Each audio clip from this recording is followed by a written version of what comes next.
जीव हत्या पाप है, तो फिर भगवान राम ने हिरण को क्यों मारा था? कई लोग यह अनुमान लगाते हैं कि श्री राम एक क्षत्रिय होने के नाते मांस का सेवन करते थे, इसीलिए तो माता सीता ने उन्हें हिरण मारकर लाने के लिए कहा था। यदि वे मांसाहारी नहीं थे, तो क्यों माता सीता ने हिरण की मांग की थी? कुछ लोग यह भी कहते हैं कि माता सीता ने हिरण की खाल की मांग की थी, क्योंकि वह उस खाल का आसन या वस्त्र बनाना चाहती थी। क्यों माता सीता ने हिरण की खाल की मांग की थी और भगवान राम उसे मारने भी चले गए, जबकि धर्म तो यह नहीं सिखा था? यदि ऐसा था, तो क्या श्री राम एक मांसाहारी थे?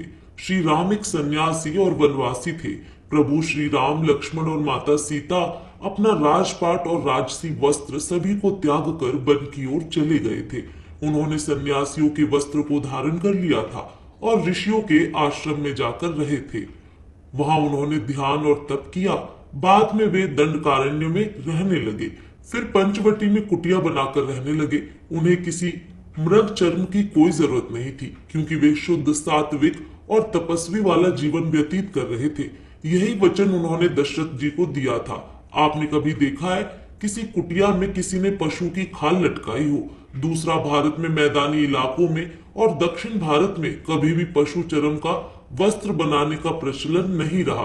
पशु चर्म का कपड़े के समान प्रयोग करने का प्रचलन केवल बहुत ठंडे या बर्फीले इलाके में किया जाता था। आपने शिव जी के चित्र हमेशा इसी वेशभूषा में देखा होगा, लेकिन कोई भी वैष्णवी चर्म का प्रयोग नहीं करता।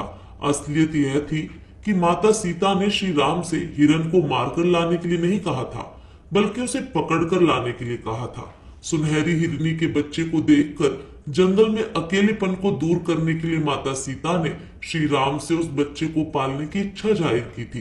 प्रभु राम ने उस समय सीता को समझाने का प्रयास किया कि इतना छोटा बच्चा अपनी माँ के बिना नहीं रह सकता है, इसलिए हट छोड़ दो। किंतु तब सीता बोली, ठीक है, जब तक इसकी माँ नहीं आती तभी तक तो इसे रख सकते हैं। ऐसे में स्त्री की जिद के सामने हार कर प्रभु श्री राम उस हिरण को पकड़ने उसके पीछे दौड़ते हुए चले गए।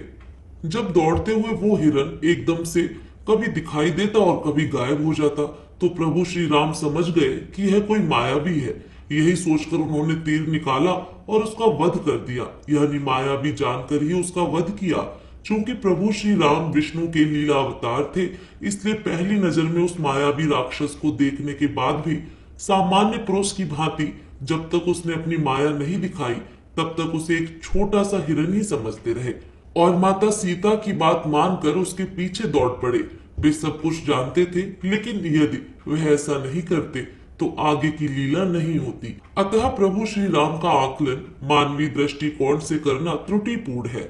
ठीक है, यदि आप यह कहते हैं कि हिरण को इसलिए नहीं मारा था कि उसकी खाल निकालकर उसके वस्त्र या आसन बनाए जाए, बल्कि इसलिए मारा था कि उसे खाया जाए, क्योंकि प्रभु श्री राम क्षत्रिय थे और वे मांस खाते थे। इसका जवाब है कि रामायण में कहीं भी प्रभु श्री राम के मांसाहार सेवन के बारे में नहीं लिखा है।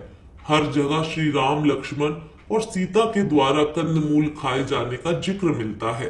मर्यादा पुरुषोत्तम श्री राम ने वनवास पर जाते समय आहार विषयक प्रतिज्ञा की थी कि वे कभी मांस का सेवन नहीं करेंगे।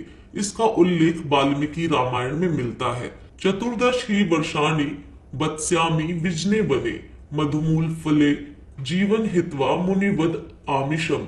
अर्थात मैं सौम्य वनों में एक ऋषि की भांति मांस का त्याग कर 14 वर्ष कंदमूल, फल और शहद पर व्यतीत करूंगा।